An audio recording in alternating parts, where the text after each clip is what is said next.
Bonjour et bienvenue à l'émission La Voix du succès. Je suis Cathy Tropiano et aujourd'hui je me retrouve dans la belle boutique Charmakaya. Je suis en compagnie de Linda Delan. Bonjour Linda. Bonjour, ça me fait plaisir d'être ici. Ben, bienvenue, je suis vraiment contente de te recevoir. Est-ce que tu peux me parler de ta magnifique boutique? Oui, c'est avec plaisir. La boutique est installée ici d'après 2008, ça fait presque 7 ans. Ça a commencé par un rêve. Je pensais de vendre quelques cristaux et vendre mes services en tant que thérapeute en soins énergétiques. Mais tout a pris un différent tournant. J'ai commencé avec deux, trois présentoirs de cristaux et avec les gens et leurs demandes, j'ai élargi mon éventail. Je me suis en allée dans toutes sortes de choses. J'ai emmené de l'encens, des anges, de la musique, toutes sortes d'olives. Et ça m'a fait vivre une passion que je ne savais pas qui était en moi. J'ai découvert ma relation avec les gens était très, très importante.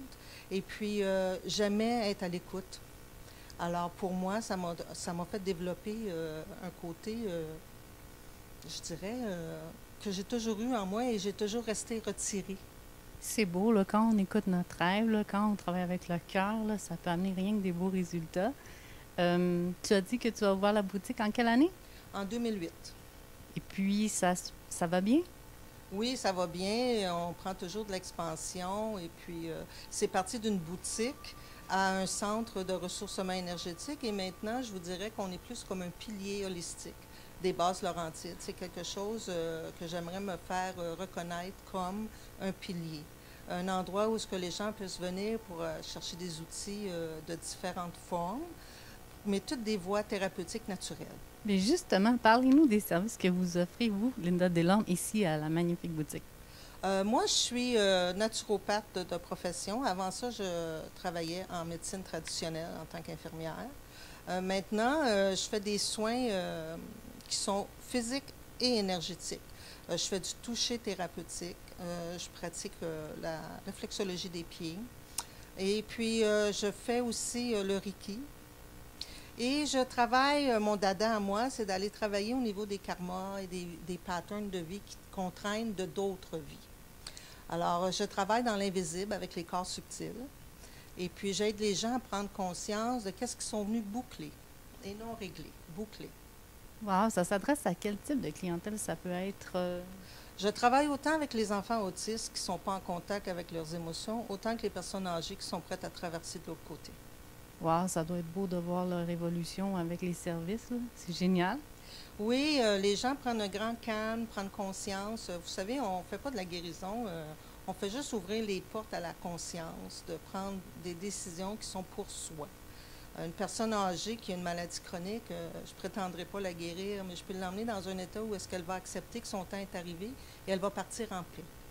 Un enfant qui est autiste, je vais travailler pour aller l'aider, aller prendre contact de ses émotions. Il ne sera peut-être pas capable de les verbaliser et les partager avec ses proches, mais il va trouver une paix à l'intérieur. Il va être moins frustré de ne pas être capable d'exprimer ce qu'il ressent. C'est très différent. Wow, c'est vraiment bien. Dites-moi, est-ce qu'il y a un service qui est un peu plus populaire ou est-ce qu'ils sont tous à la demande de comme les gens veulent? Mais c'est sûr que quand on parle de vies antérieures, les gens allument des cloches. Hein? C'est comme les gens aiment beaucoup tout ce qui est ésotérique, les médiums et l'avenir, le futur. Fait que c'est sûr que quand on parle de vie antérieure ou d'aspect chamanique, travailler avec les cristaux, faire des soins de lithothérapie, les gens aiment beaucoup. Par contre, moi, je ne prévois pas de l'avenir. Ça ne m'intéresse pas d'aller dans ces voies-là parce que c'est une très grande responsabilité de dire aux gens qu'est-ce qui pourrait leur arriver et que les gens l'interprètent peut-être pas de la façon que ça devrait. Alors moi, je préfère ouvrir les portes à la conscience et la personne va faire son bout de chemin et je suis prête à l'accompagner et la guider, la soutenir, passer la boîte de Kleenex, ainsi de suite. Puis pour les vies antérieures, qu'est-ce que vous faites plus précisément? Mais c'est difficile à décrire. La personne se couche tout habillée sur une table à massage. Je me mets en position Reiki. Donc, je me mets en contact avec son énergie à elle. Et puis, par la suite, je canalise pour recevoir les messages et les visions de ce qu'elle a déjà vécu. Wow, ça doit être vraiment une belle expérience. Est-ce que vous pouvez nous parler des cristaux? Oui, les cristaux, c'est mon dada. Depuis que je suis tout petite, quand j'étais nerveuse, j'avais toujours des cailloux dans les poches. Et puis, j'ai sucé des cailloux longtemps aussi. C'était quelque chose qui me réconfortait énormément. Et puis, en vieillissant, j'ai fait le lien. J'aimais les roches. Je faisais des jardins, puis il y avait toujours plein de roches. Puis, je voyais des visages dans les roches, toutes sortes de choses. Puis, à un moment donné, j'ai pris plusieurs cours en médecine alternative. Puis, quand je suis tombée dans lithothérapie, qui est l'étude des cristaux, c'est comme mon casse-tête a pris sa forme. Donc, vraiment étudier chacune des pierres, leur provenance, leur bienfait. Pas comme en géomancie, là, mais de façon reliée aux énergies, aux chakras, aux couleurs, ces choses-là. Mais moi, quand je les prenais dans mes mains, je savais quoi faire avec. Est-ce que vous pouvez nous donner un exemple, juste pour avoir une idée? Qu'est-ce que je pourrais vous dire?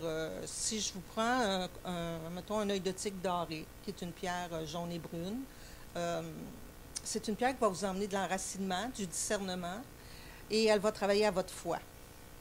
Alors, si vous êtes en crise de foi, je vais vous dire, portez-la sur votre foi. Si vous êtes en manque de confiance, mettez-la dans vos bas. C'est vraiment intéressant. Donc, on va vous revenir après la pause avec Kimberly. Kimberly, elle aussi, elle va nous parler de ses soins. Merci.